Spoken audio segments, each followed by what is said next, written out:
So, well, I'm Stephen Metz. We'll be doing our teacher training. I think this is my 21st annual teacher training. As a matter of fact, I usually do about 2 or 3 per day.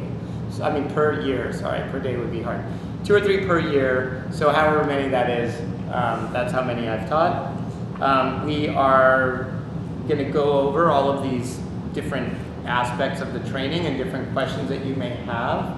I do want to just go around the room first and get to know all of you, kind of what you do. And you don't have to say like, this is my job or whatever. You could say like what you do. Or if you want to say like, I'm an accountant, but I love, you know, climbing or whatever it is. I like rock climbing or whatever your thing is. You can also, if you'd like to, I usually just say my age because I don't really care that much, but if you'd like to divulge as much information as you can for a few moments. So it's going to be something like, hi, I'm Stephen Metz. I'm a yoga teacher and I love rock climbing and kite surfing. Those are my 2 main things that I love doing. I also still love, you know, being a yoga teacher and running the studio. And then, of course, I have, you know, I'm married, I have 2 kids, and that's also a huge part of my existence at this point. And so I'll pass it along to Elizabeth. Hi, I'm Elizabeth Dolman. I live in Miami. I just flew in yesterday for this teacher training. I'm 27. I love weightlifting and hot yoga, and I'm ready for a new chapter of my life. So, Nice. So I'm here. Welcome. Hi, I'm Angelica Lawrence. I'm turning 40 in May, and I'm an estate manager. And I've been coming to Earth's Power for a little over 3 years, and I have a fitness background for my extracurricular job. So this is just to expand on some of the stuff that I already know. I'm Suki. I got here 6 years ago, but I'm from Korea. Okay. And I do a lot of translating work for friends. Yeah, now I'm recently married. Had a plan a wedding in June. But yoga really helped me with my scoliosis, my back pain management. It really helped me kind of be grounded. Thanks. Nice. I'm Carly. I'm 28. I lived in LA for almost 6 years. And I've always loved yoga. I've been doing it for a long time. And I've been coming to this studio, I feel like, for like maybe almost 5 years, or like 4 or 5 years. I love it here. And I'm a creative producer, formerly like a creative executive at a production company. And then I actually got let go from a company in the fall. So I've kind of been like figuring out a lot of things and like figuring out what I want to do now. And I'm still interested in that path, but I also like am interested in other things too. So yeah, I was excited about this opportunity. All right. Great. Well, I want to give you guys a round of applause together, though. Just to, it kind of boosts up, I think, our ability every time we public speak, even here. This is technically a part of public speaking. This is more about, when we're doing these classes, this is closer to teaching yoga than all of the yoga you've actually done. Not to say that not knowing now, I've been doing yoga since I was a kid, so it helps to have been able to do certain poses. Like I want you to, for instance, if you can, learn handstand. The reason I say if you can, if you're 100 years old, you know, and you're doing teacher training, I probably wouldn't say. But if you can do handstand or your variation of handstand, it helps that if you can do the advanced poses, then your students get to see you do advanced poses. And it helps because it sort of confirms your ability or your, you know, it shows that you're able to do it. I don't think that that is necessarily critical that you are perfect in every single pose because you're not going to be. There are certain poses that I have been, like I said, I've been doing yoga since I was a kid. And I still cannot do splits. Just Hanumanasana is the Sanskrit name. Forward splits. I cannot do it because my joints, my hip joints, I guess, are super deep. And so when I do it, I can actually feel the joint material, the joint collision. So you won't necessarily be able to do all of these poses. And that's okay, because different bodies will do certain poses easier than others. Like I can do handstand because I think partially because I've done it a lot, but also because, you know, I kind of have like a strong upper body and smaller legs. You know, it makes it easier. So, and we'll talk a little bit about that as well. Today we're going to go over, so what I wanted to show you is the syllabus that I use is actually the syllabus that's online. So I don't, like what I use for my notes is I actually go on to, so if you go to earthspoweryoga.com, and you don't have to do it, but I can just talk about it and show you. And then if you have trouble getting to it, but here's my front page. It's just the standard page with a purple image on it. And when I teach these, and I do this for a reason, and I'll get to that later, is if I click on menu and I click on teacher training, it's the first thing that pops up. And then on there is your syllabus. This is not going to change. I'm not going to go in there. This is something I lock in place during the training. Unless for some reason, if it ever became obsolete, I'm trying to think of how that would be. Like let's say a medical breakthrough happens and we find out that, you know, that some of an information is incorrect in here, like the spine, we're not supposed to do back bends. We find out that in fact, all back bends are bad, which I don't see this happening, but I'm just saying, if a doctor proved something, then I might, midstream in teacher training, alter this. Otherwise, I leave it the same. It stays the same. So if you're ever lost on what the syllabus is, you just go into the syllabus. And so it shows what we're going to cover on the actual website. And so you'll never not have it. It's on your phone. It's on your computer. It's on your laptop. It's, you know, on any device. So I use this, and that's why you'll see me sometimes looking at my phone. What I'm doing is I'm actually just accessing. I like having totally open streams of data. Another thing just about me as a teacher, if you don't want to know something about me, don't ask me, because I will tell you whatever it is. You know, whatever. I mean, unless it's some personal thing, like, you know, whatever, something that's like a personal, like,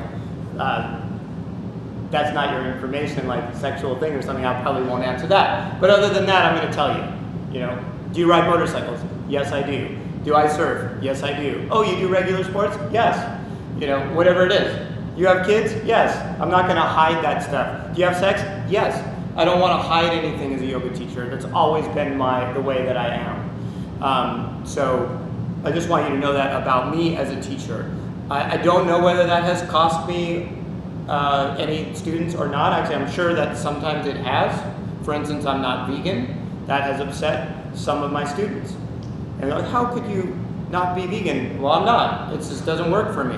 So, and we'll talk about this a lot later on about authenticity and just like being a real person. Yeah. And I think that that's really important, especially, what's funny is you could get away with some stuff. Like when I first started teaching, you could get away with stuff, but now, not anymore. The internet's too powerful, and aside from that though, that's never been my policy. Like I've always just been, this is who I am, like it or leave it, that's it. So even with our training, all of the stuff that's gonna be here is gonna stay on here until, probably it's not gonna change anyway, because I haven't really changed it that much. I added a couple weeks of practice time at the end because I found that a few people needed more practice time. So I did add it to a 10-week instead of an 8-week, but the last 2 weeks is predominantly us meeting here and just drilling the sequence so that it gets committed to memory. Because it is a lot, actually. This is a lot to learn. It's a lot for you to digest over time.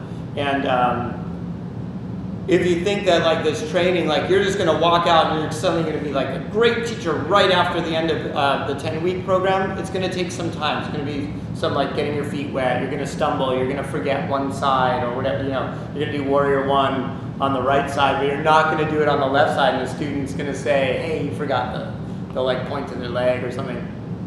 That's part of the process. That's also partially why you're gonna do the courses. You're also going to teach your friends. So like all of your friends, you have to bargain with them and find out what it's gonna take, but you have to like teach a little bit during the training as well. You know, whoever it is, it could be It can be an elderly person, it could be, you know, your best friend, it could be your boyfriend, it could be anybody that, you know, is able to do some yoga, you know. And there is chair yoga too, although for the purpose of the training, I would recommend somebody that can move and stuff, but you can modify these sequences to a certain degree as well, and we'll talk a little bit about that specialty training for people seated. I also, so I'm just going to go a little bit more about my background just so that it answers some of the questions. I started teaching yoga through Yoga West. Was my original, probably my main influence there was Sri Satnam Singh and Guru Singh. I mainly was trained through South Indian Ashtanga was my longest training, or the longest type of training that I did. So that's the southern style. That's probably the most famous. That's what made yoga. I think, this is my opinion here, but I believe the South Indian style is the most popular. It's the flow vinyasa, where you go into a pose and then you go chaturanga, up dog, down dog, and then you do another series. That mainly comes from the southern style, what is called Ashtanga yoga. But it's actually Mysore South Indian style, is taught by Pattabhi Jois and then taught by Krishnamacharya. That's my base.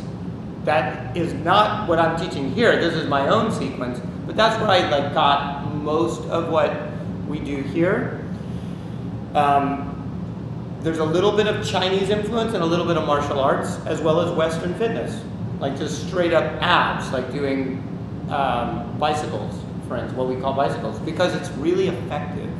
I find holding both position is not as effective for what I'm trying to achieve versus doing like sequences that are more calisthenic based. So that's why you'll see there's some deviation from what most people call traditional yoga. That being said, you know, I still do teach some of the traditional poses. Like a lot of, like this set is still very traditional in the sense that it's very close to what you would find in a Southern Indian Ashtanga type of setting, except that it would have like abs and like occasionally, like in my sequences, like when you guys do my daily classes, you'll find push-ups and you'll find like more modern movements and kicks and things like that. So it is a little bit of a hybrid. Okay, are there any questions?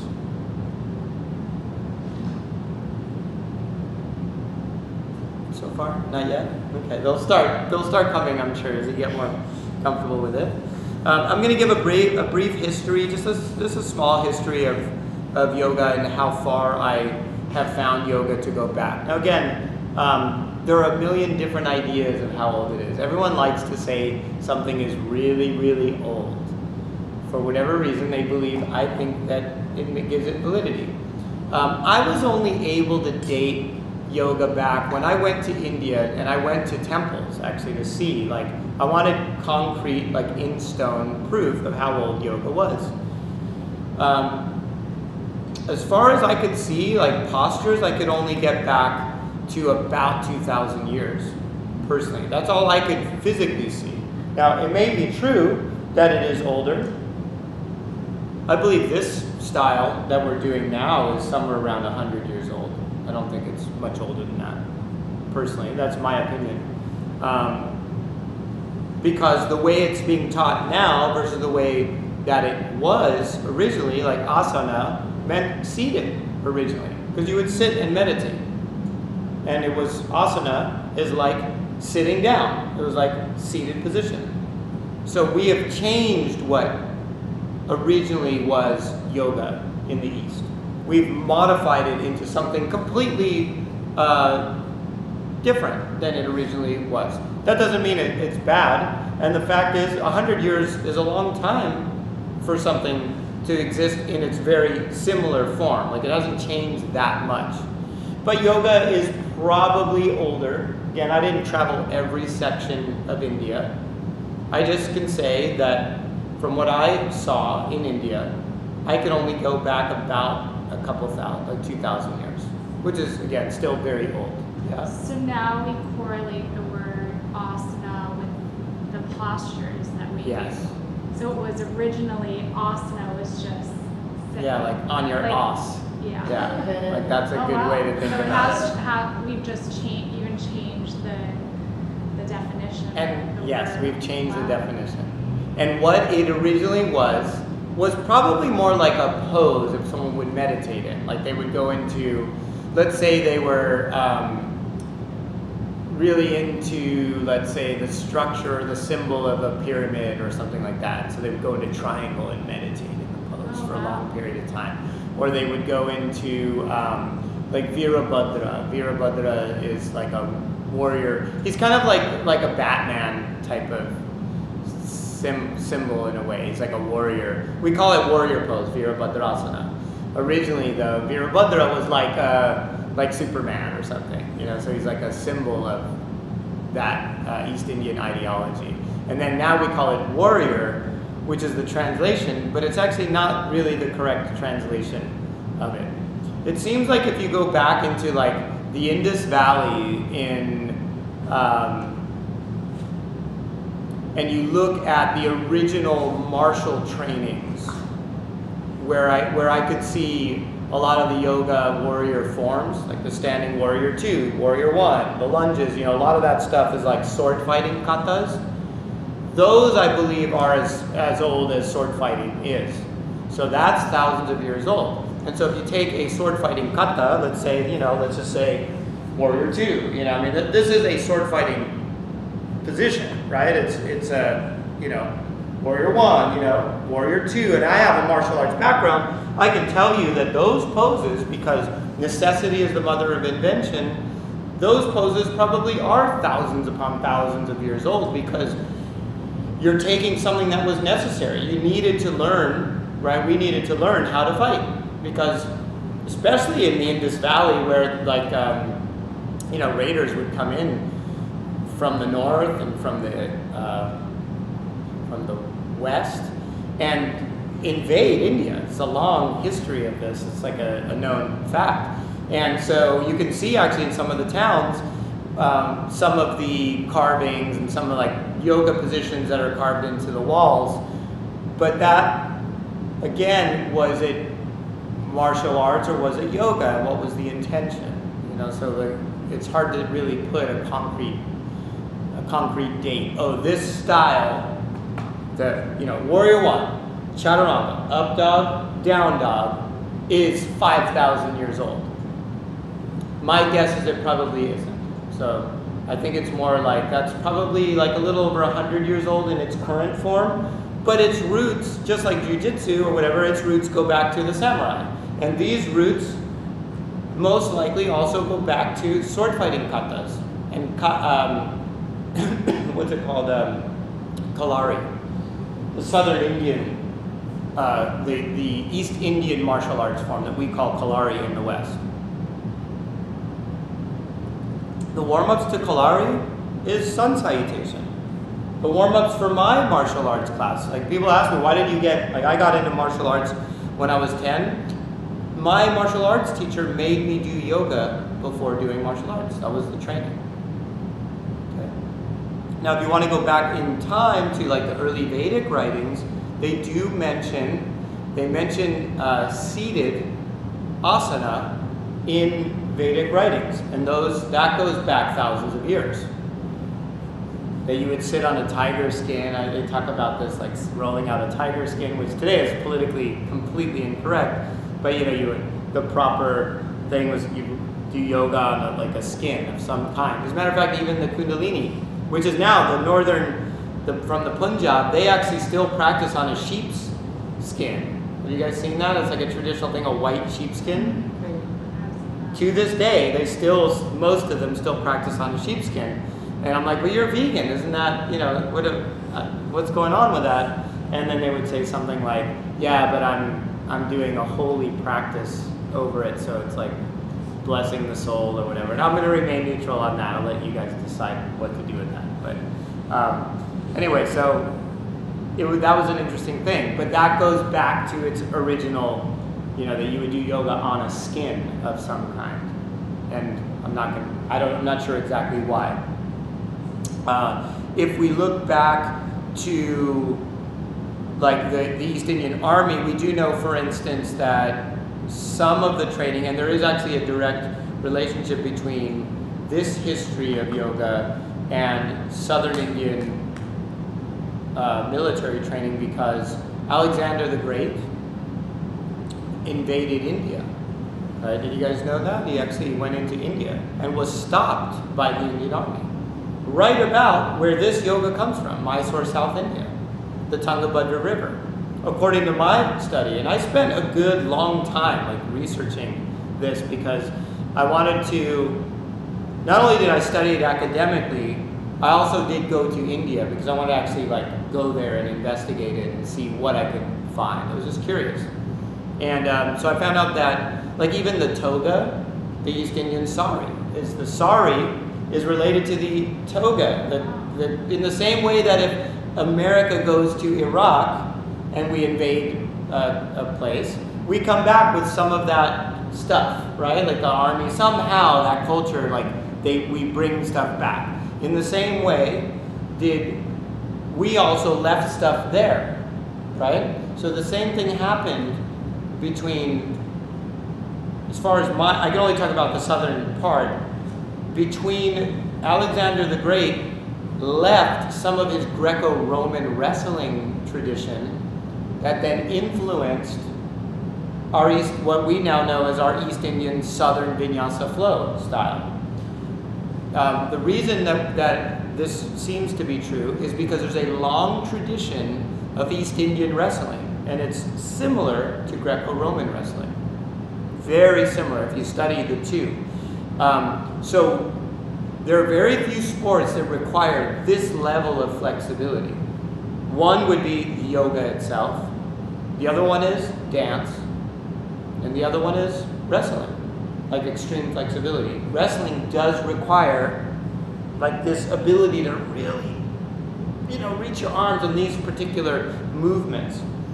And so there is most likely a connection between Greco-Roman wrestling, and this will probably upset some people, and again, but this is something that I've seen. There's actually a really good book. I don't have it in the recommended or the required reading, but it's called The Yoga Tradition of the Mysore Palace, I believe is the name of it. And it's Mysore. It's, again, where this yoga comes from. That's where Pattabhi Jois is. That's where Krishnamacharya taught this yoga to the Mysore Raj, which means royal, and he was the teacher of all these kids. One of the kids was Pattabhi Jois, and another one was B.K.S. Iyengar, another very famous. How many of you heard the term of Iyengar? Very famous teacher. So he taught B.K.S. Iyengar. He also taught Pattabhi Jois and B.N.S. Iyengar. Another Iyengar is like Smith almost in India. So it's a very common name. You see Iyengar Cleaners and Iyengar Gardening or whatever. It's common name. So if you go, through the lineage, it goes all the way back to the early East Indian Raj. Okay, he was a patron. So back then, if you were a yoga teacher, you would get a patron, just like we do now. If you have a private, do any of you work in the fitness field? You know? I used to. Okay, so when you get a private teacher, private instruction, that person becomes your patron. They are paying you to come to their house and teach them yoga. So he had a patron who happened to be the Raj. So today it would be the equivalent of being, I don't know, let's say some super famous actor, I don't know. The Rock. Who? The Rock. The Rock, right. Right. It'd be like The Rock. So it's he hires you and then he goes, how much do you need for the month?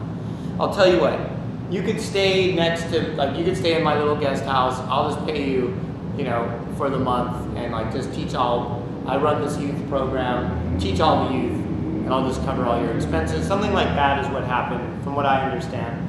And some of that is documented in the yoga tradition of the Mysore Palace. And the guy's name is, I can't pronounce his name. I'd have to look it up actually, but it's Smojan. And it's a book that's out. I don't know if it's still in print, but you could look it up if you want to see. That was one of my main sources. And is it a completed work? No, that's not a completed work, because I don't think you could complete a work on the history of yoga ever, actually. Like, it would take you, India's gigantic. It has like over 1 billion people in it. It's just huge. You just couldn't complete it, but it's the information that we currently have. So, are there any questions about that so What is far? the BN? What does the M stand for? The BNS for? I don't know. But it's his initials for his name. So like, let's just say, like in mine would be like S.E. Metz, let's say. So in India, for some reason, they do that a lot, where it's like B.K.S. Iyengar, Yeah. and then there's B.N.S. Iyengar. So it's probably like Vishnu Narayan Shivaya Iyengar. I'm just making that up. Iyengar practice. So yeah, so the Iyengar practice, as we know it in the West, is the BKS lineage. Okay, so those are the different lineages between the two. But that's all that is. That's what the BKS is. It's like his name. And for some reason they do that with the names. They say the first letter of the name in India. Okay, and so the question that I often get is yoga really thousands and thousands of years old? And my assumption is it is thousands of years old. Yes, I do believe it is. I don't think it is in its current physical form, though, personally. I don't. I think that stuff is made up. And again, like I'm kind of I'm a realist when it comes to this kind of stuff. I do think that other people had forms, and there were like martial arts forms, definitely, that were forms. There still is today. As a matter of fact, a lot of what we're doing translates perfectly into martial arts, into other martial arts. Jiu-jitsu, Aikido, karate, they're very, very similar. Very similar. So, as far as the history, though, I think that you probably would be safe saying 2,000 years old. That's my answer to that.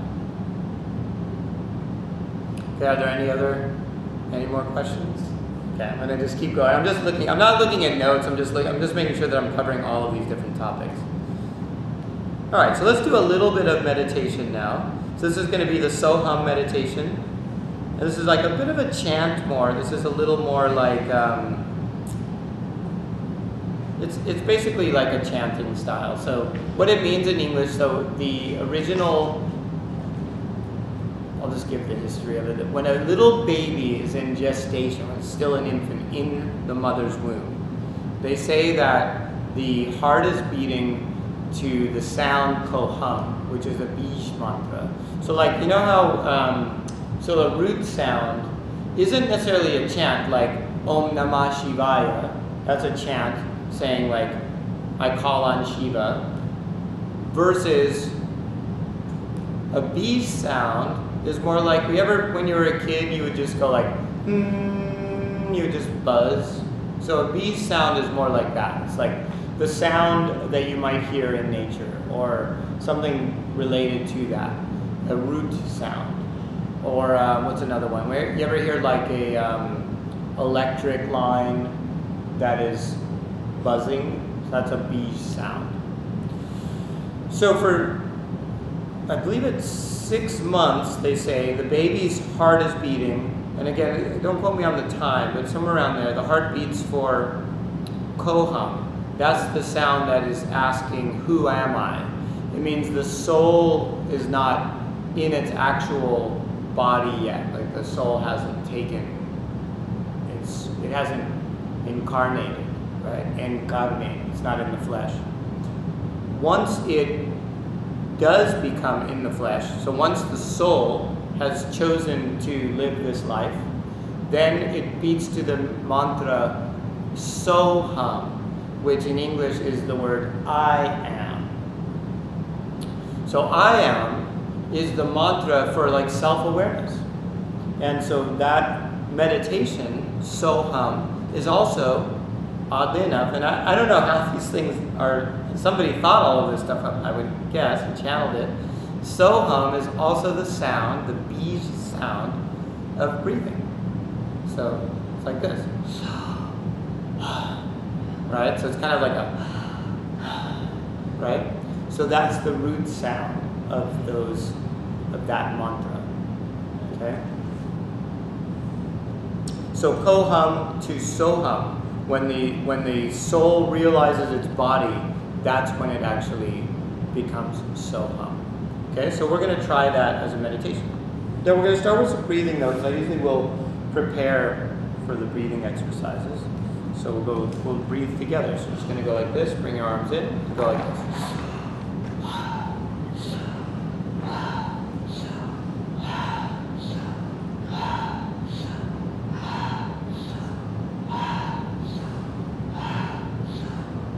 And then inhale. Hold. Taking a little more breath. Hold. Eyes focus up at the third eye center. Taking a little more breath. Exhale. And then rest your chin to your chest.